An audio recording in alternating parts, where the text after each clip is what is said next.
Hey, everybody. Thanks so much for joining us right here on The Right View. Tonight, we're joined by entrepreneur, investor, and CEO of Experience Ventures, Vic Keller. Vic, welcome to the show. For people who may not be familiar with you, I kind of feel like you've gained a bit of a following. You're a bit of an inspirational individual, I think, to a lot of people. Tell us a bit about how you got your start. I heard that you started the way a lot of folks have, with a job at McDonald's of all places as a teenager. Yeah. Well, thank you, Laura. It's so awesome to be here with you, and appreciate your nice comments there. So I feel like I'm just warming up and trying to find my way, but I love our country. I love business. I love capitalism. I love building teams and people. So I'm having a ton of fun doing that. How did I get started? I think I've always thought about where I had leverage. And when I was 14 years old, my leverage was I had a two-wheeled bicycle that I rode down to McDonald's, and somehow I convinced them to break the rules and let me start working there at 14 versus 15. And it was a great first job, and I definitely learned a lot about what I was interested in, a lot about what I was not interested in. So spent a couple years working in different elements of hourly wage jobs, really learning how businesses operated. So it was a ton of fun. And like I said, it gave me pretty good perspective on what I wanted to do with the rest of my career as I got older. And I look back to McDonald's and listen, there is nothing that is as exciting as figuring out how to hydrate dehydrated onions and to figure out how to get those egg McMuffin, those round egg McMuffin eggs, how they get them round. That was like a skill. Dare we even ask, Vic? I mean, I'm sort of terrified to know. Yeah, well, let me just tell you, the interesting part is there's not a whole lot of a difference between an egg McMuffin and eggs Benedict. I think, between some hollandaise sauce and getting rid of one of the English muffins and putting some paprika and a little parsley on a egg McMuffin, you can turn it into an eggs Benedict really quickly, and your margins go up and the experience goes up and all things change. So I learned a lot at McDonald's. Clearly, I mean, you were studying. You know what I think is interesting, though? Obviously, you have become very successful in your business ventures. And I think, like I said, kind of in the intro, people look to you for inspiration. You are a bit of an icon of success to a lot of people. But I love the fact that you said that when you started at McDonald's, you were kind of like, let me learn here. Let me pay attention to what's going on. Let me see what I can absorb from this experience so that in the next steps I take in life, I will have learned something here that I can then apply to make me even better at whatever it is I ultimately do. What happened after McDonald's? Like, how did you go from McDonald's to sort of where you are today? Yeah, so it's been a journey. And, I think that's the thing that I've recognized along the way is that it was a journey. And, as a young professional, I went to college. I don't know that I would do that over again. I had a great experience. I had a ton of fun. I met my wife, and it was great. But I definitely missed a lot of the practical education I think I could have gotten during those 4 years if the way the traditional college system works in our country would have been a little different, maybe wired more for an entrepreneurial mindset, which is what I had. But I went to school and got out, and I went to work at in banking and learned a lot there, learned that I really wanted to be an entrepreneur and be on the other side of the table. So after a couple of years, Laura, I just started my first business blindly. And, over the past 20 years, I have been taking notes. I've been using my elbows a little bit to get a seat at the right tables. And I've been doing all I can to attract the best talent in each business that I built. And the best way to attract the best talent is to get people on the journey with you. And I've found that, if I can sell them on the dream and we can really deliver authentically for what they're looking for in their own life, we're going to get to work with great people for a long time. So, it hadn't been complex. I remember starting my first company. I went online and formed an LLC and went over and got a website, and there I went. But the real common thread for me over the past 20 years is just trying to deconstruct the success of other people and really understanding what allows people to be motivated, to be encouraged, to be driven, but also understand where there's needs in the market. And you know, we live in a country in the United States where there is tremendous opportunity if you just have a good work ethic, if you show up every day, if you operate with a lens of love, you have a big heart, and you help people grow and develop. It's amazing what you can do. So I didn't go to an Ivy League school. I don't have some long pedigree of extraordinary academia in my family or in my background. For me, it's just been about the really the art of the possible.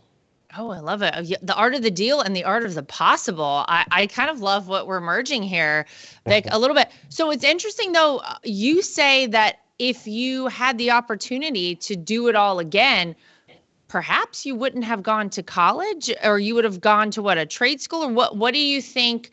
I mean, look, certainly colleges and the university system is very different now than even when I was in college. And for a variety of different reasons, but what would you do differently? I mean, do you feel like you could have become successful or more successful in a quicker fashion had you not gone to college and kind of jumped right into, your work life? I'm a absolute fan of education. And I think, if you're a curious intellect and you want to really learn and you want to deconstruct what it takes to be successful, college is the right place for some people. I think for me, when I look back at college, I don't know that I was ready to learn in the philosophical manner and what a lot of things were communicated when I was in school. I just think about a practical education. And I agree with you. Today, the university system is very different. Quite candidly, I think it's fair to say that in a lot of cases, it's a very woke environment. It was not, yeah, it was not like that when I was in school, right? Right. So I went to a great university and I had a ton of fun, like I said. Where'd you go to school? I went to Texas Tech in Lubbock, Texas. Oh, amazing. Yeah. What did you study? I studied marketing and having fun. And I worked. A lot of people study that too. Yeah, I worked full time. I had 2 jobs all through school, but trust me, it didn't get in the way of having fun or getting a degree. I was paying, so I paid attention. But to answer your question, I think trade schools are awesome, but I also think there's an amazing opportunity for businesses to take people that are 18, 19, 20 years old and bring them into more of a formal program where they really teach them and mentor them specifically to the industry that they're going to serve and they're going to work in. And that's kind of an untapped opportunity. And I know in the companies that I own today and I operate, I love to bring people in that are full of passion, full of energy. They're tenacious. They want to learn. They're going to work hard. And I probably don't look at their college background or their education even as much as I did 2 decades ago. It's just, It doesn't feel as important. Now, with that being said, I'm not training heart surgeons.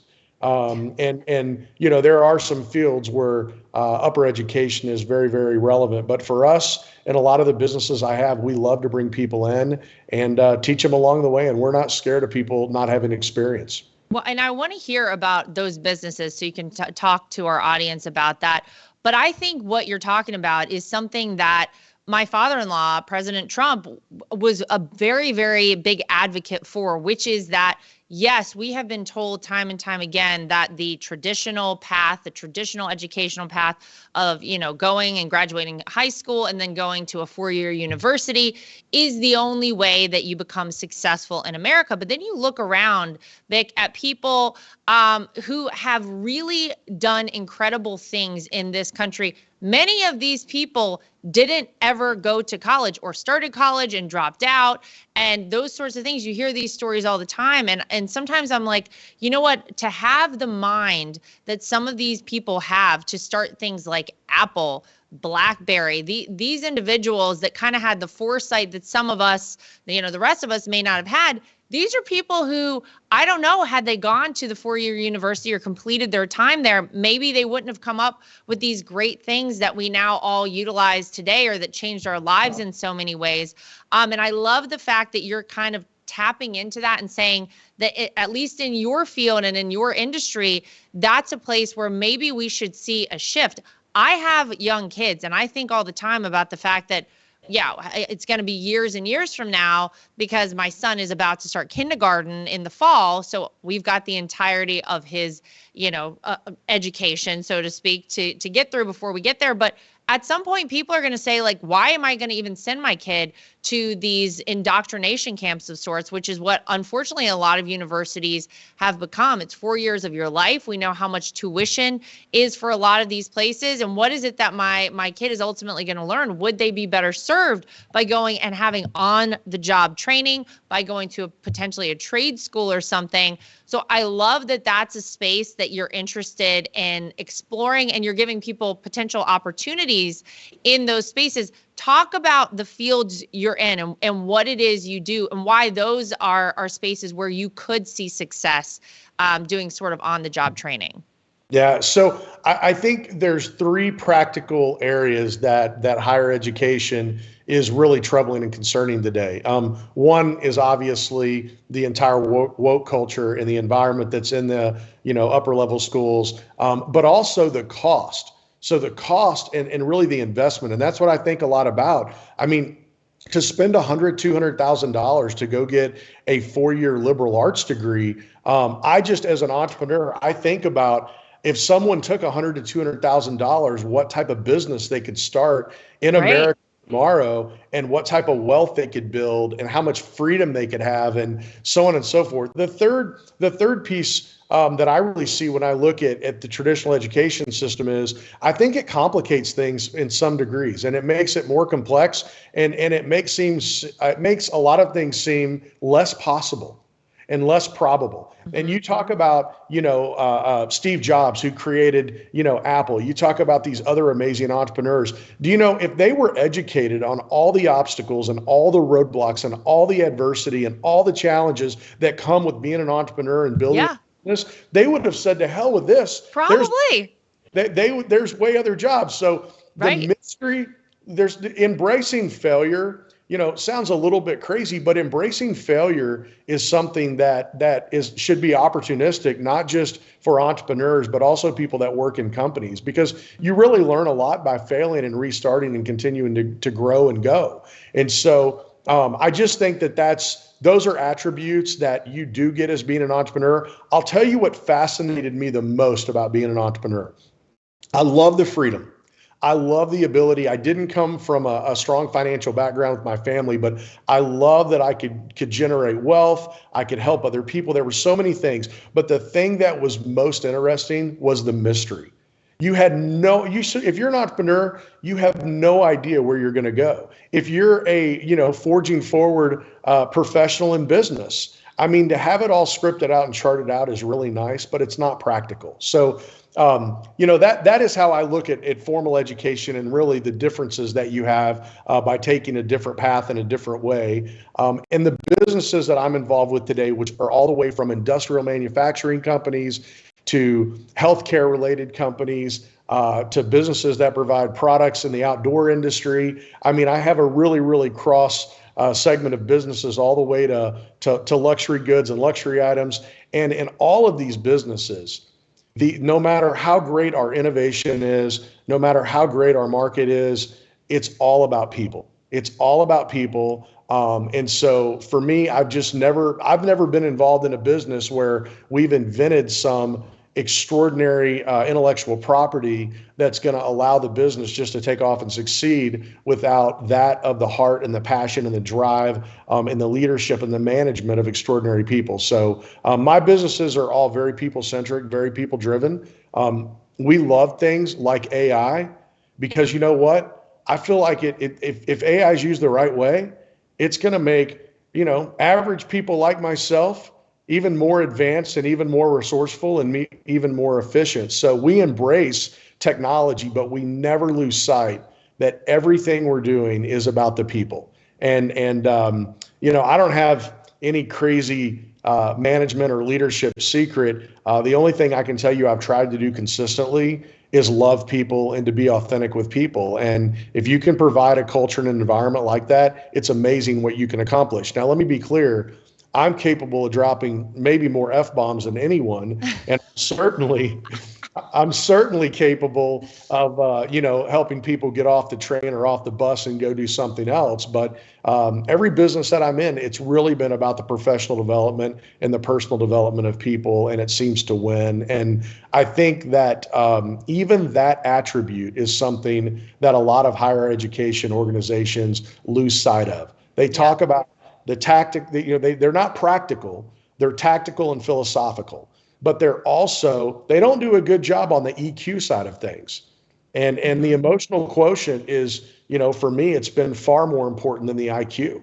Wow, that's such a great point. And really, you don't hear enough about that. I want to ask you, I mean, you talk about all the different areas that you have: businesses, manufacturing, education, technology, even animal care. Did you do that, Vic, on purpose to diversify and kind of give yourself a safety net of sorts? Or was there some strategy in that? Or did you just kind of fall into those different fields naturally because a certain, opportunity came up? Yeah, I think everyone presents a different story. I spent the first 20 years of my career in the automotive industry, which was extraordinary training. It's a tough, competitive industry with extraordinary people, and I really learned a lot about people and a lot about business in the automotive industry. And is what I really figured out is that industries have a lot more in common than they have differences. And you can take attributes from each industry and help propel a different industry. So while they all look different, they all have the same mission, right? The mission is we want our customers to be raving fans of what we do, and we want to relentlessly focus on our customers' business so we can help them be successful as much as we can be successful. So I think I've always looked for kind of two angles. One is, how could we create an extraordinary experience and create raving fans with our customers? And where could we attract talent that would love what they're doing? And businesses that aren't able to attract people that are passionate and excited about what they're doing are probably places I need to stay away from.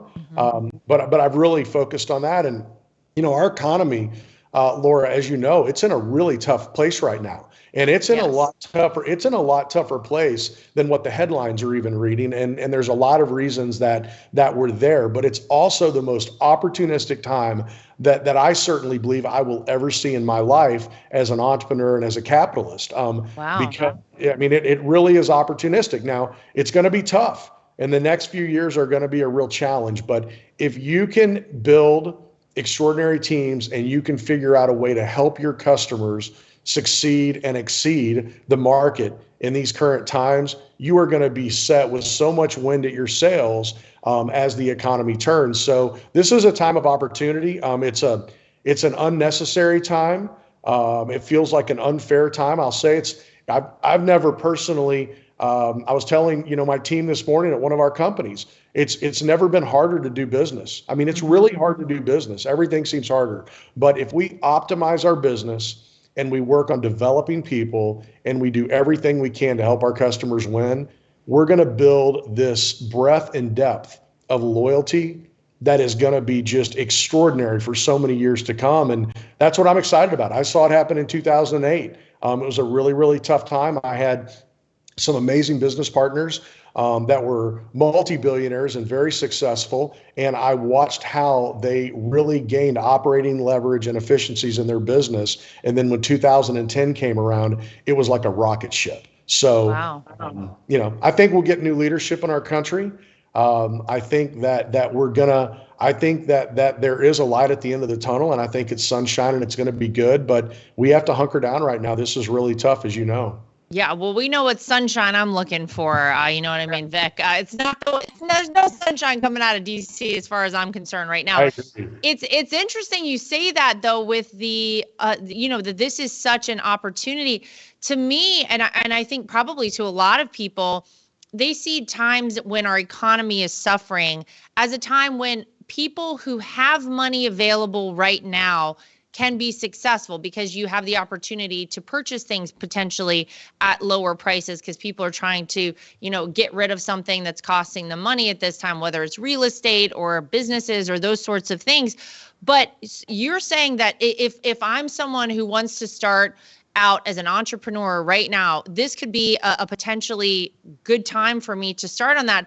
What advice would you give? I mean, obviously you may be talking to people who already have things underway, but if there's someone who says like right now might be a good time for me to start, what would you tell them they need to do today or in the next, 6 months in order to make sure that they are successful in their journey? So get educated and be a ferocious learner. I believe that transformation comes from inspiration and knowledge being brought together. I've never seen a more interesting time that we have access to education and information, whether it be from AI, whether it be from podcasts, whether it be from reading books, whether it be from deconstructing and studying success and going back and looking at history. I'll tell you, I wake up every day with a little bit of fear and some anxiety that I want to get sharper and I want to get better because I want to win.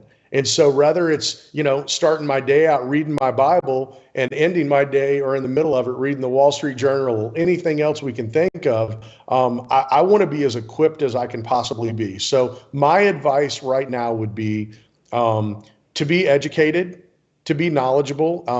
Listen, again, I'm not against going to a university if you're a young person, but I can say no matter how old you are, education in the United States is no barrier for anyone. We all have access. And I want to be mindful that I certainly understand there's people that don't have access as easy as others, but we have access to this information. And I think it's more obvious right now than ever before where industries are not serving the commercialized markets in our country. And whether it's going to a restaurant and getting bad service, whether it's having someone come perform a trade at your home, whether it's anything that you're doing, take note and pay attention to where people have gotten lazy and complacent, and go take that ball and run with it. And you don't have to do that as an entrepreneur. You can have an entrepreneurial mindset and go work in a company and you can stand out. And I promise you, if you have a great work ethic and you're really driven and you get after it, you're going to get recognized.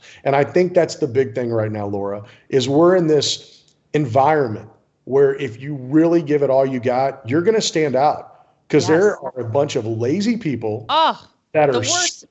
Well, I mean, it's so bad right now, Vic. I feel that is something I think so many of us have noticed.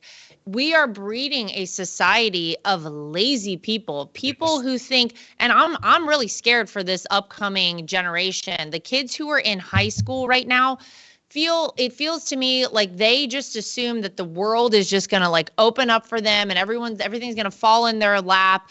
And they are due something at all times, and you're not due anything. Let me tell you, this country provides you the equality of opportunity, not the equality of outcome. And I think there's a whole group of kids out there who believe that, oh, well, then the outcome's just going to be set there for me because they need their puppy and their safe space and all of those sorts of things. And that's really frightening. But you're right, it is an opportunity. If you're a person out there who understands that what people want is a little bit of hustle, that what people want is a little bit of extra work. And it's not, you don't even need to do that much because it's gotten so bad right now. I feel like in so many spaces, you're right. I think you'll be noticed. I think people will see that and they'll say, that's a person who I want to keep with this organization, with this company. I want to rise them through the ranks. What a great thing to notice right now, and what a great opportunity for literally anyone in any field to just give a little more. And it's so bad right now that they'll be recognized. I love what you said about being an entrepreneur and kind of like not even knowing what's out there in front of you. Because in my mind, it's really like you're like, Magellan or Christopher Columbus or somebody who just set out on a boat and there's just ocean in front of you and you have no idea what is about to come your way. Sometimes it might be great things. Sometimes you might fail, but you learn a lot from those failures, as you mentioned as well. But it should never be a reason not to try, because you will always, I think, learn something from those experiences.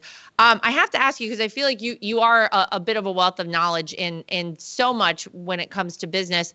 What is the best piece of advice, Vic, that you've ever received, or a piece of advice that perhaps maybe you give to other people all the time? Yeah. Laura, I think it complements exactly what you just said. So I had a business partner many years ago. I was a very young man and he was an older man. And he said, your opportunity and your potential is going to be as big as you could think. You have to think big. And sometimes I would think that I was thinking really big. And he's like, no, you have to think bigger. I told you to think big.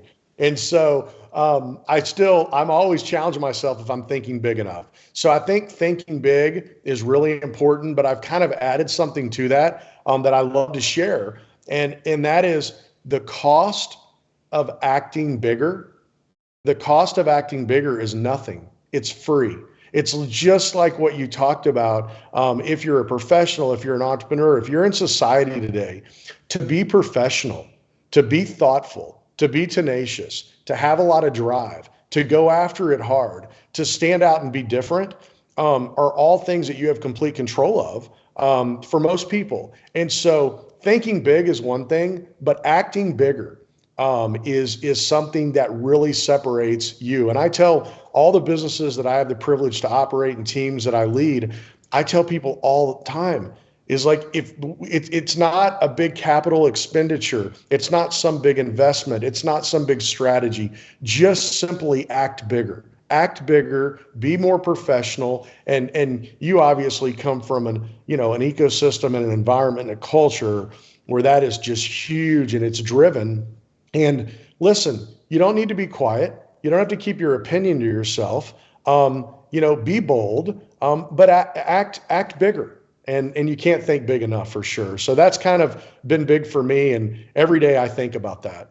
Wow. I know another person who tells people to think big. It's Donald Trump. I love it. I feel like you guys would get along very well. Vic, if people want to learn more about you, about all of your ventures, everything that you do, where can they find you and all of your companies and everything you're doing? Sure. So I'm on all the social handles. I'm simply at Vic Keller. So VICKELLER. And then they could go to vickeller.com, and pretty easy to find everything that we have going on. And we're always looking to hire extraordinary people. I love entrepreneurs, and why time is a constraint sometimes, I do a lot of things to do my very best to pour into development of entrepreneurs and coaching them. And we have a lot of ways to do that within the platforms that I'm on. Well, and you're based in Texas, but do you hire throughout the U.S. or what's the story? Yeah, so I live in between Dallas, Texas, and Whitefish, Montana, and I have businesses that are across the entire United States. And we're always looking for extraordinary talent, and I love people that just want to win. Oh, me too. We need more winning, because as another anecdote of Donald Trump's, we'll never get tired of winning. I'm still waiting to get there. We're never going to be tired of winning. Let's go win more. Let's win for the country. Let's win. Let's do it all. You're so great, Vic. Thank you so much, Vic Keller, for joining us, for giving us some inspiration and some insight. And I think you're probably going to get a few people who are interested in joining up with you and becoming part of your businesses. So stay tuned, and we'll see what you got going on. I'm sure this is, as you said, just the beginning of your story. So Vic Keller, thank you for joining The Right View today. We appreciate it very much. Well, Laura, thank you. I love what you stand for. I love the work you do. I love how driven and tenacious you are and how you serve your community so well. So thank you. Huge honor to be here with you. And again, I really appreciate it. Absolutely. All right. To everybody at home, as always, make sure you like, subscribe, share, and follow. And we will see you back here next time for more of The Right View.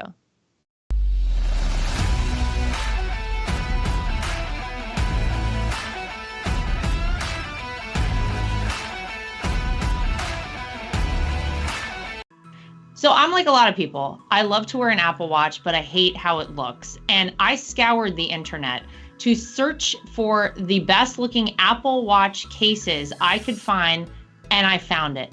goldandcherry.com.